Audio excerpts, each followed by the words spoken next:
So we're sitting comfortably, shoulders relaxed, belly relaxed, face relaxed, even closing the eyes.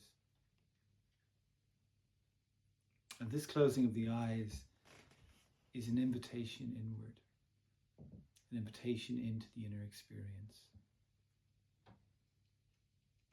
And these practices are a way of really beginning to become familiar with this inner embodied experience. We spend so much time in our heads, in our intellects, and they serve us in the world. But really, when we think of wisdom,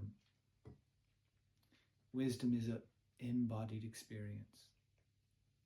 It is only when we have experience through the body that we really begin to garner wisdom in our lives, a felt experience.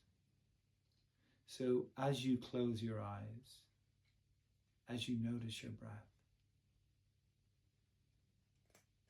notice what else is there for you.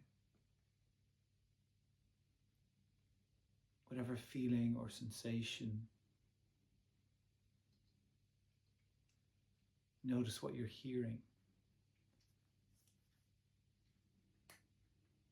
So your awareness can move out into the space,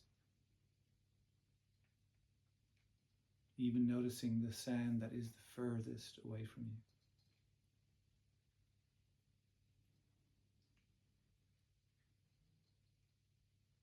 And then bring the attention right back in and come back to your heartbeat.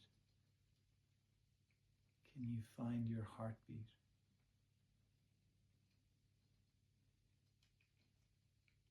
So you're working these muscles of perception, these muscles of awareness.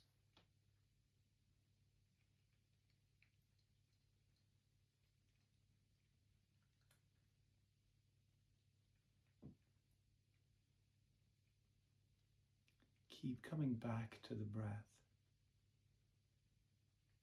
So wherever the awareness or the attention might take you, when you become aware that the mind may have wandered, you come back to the breath, and the breath is an anchor for you. The breath is in this moment. It is both feeding the physical experience, but it is also beyond that experience. It connects the outside and the inside, the internal and the external.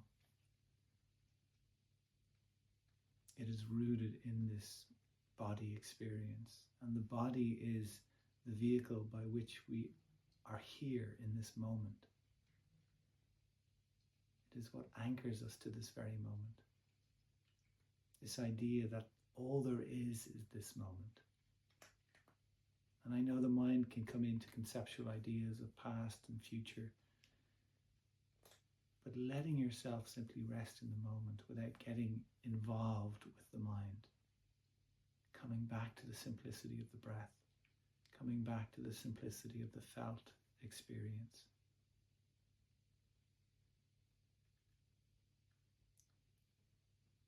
And if something comes up for you that is difficult to be with, you just gently breathe and allow it to be there for as long as it needs to. And like everything that happens, everything that we experience, it will arise and it will pass away. Like that analogy that our awareness is the sky, and everything we're feeling, experiencing, are the clouds that are crossing the sky. And sometimes we pick a cloud and we get stuck into it and we hold on to it, but invariably that cloud is passing by. And the game we're interested in is, can we begin to identify with the sky? Can we get a sense of that bigger quality of awareness that is what we are? Not the small little bits that we get stuck on or we identify with. Can we begin to become more spacious internally?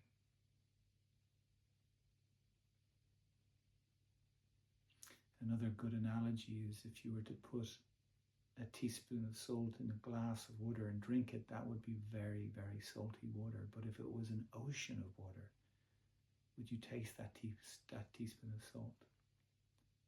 And this is the game. We've been identified so long as the glass of water, and yet the truth is that we're the ocean.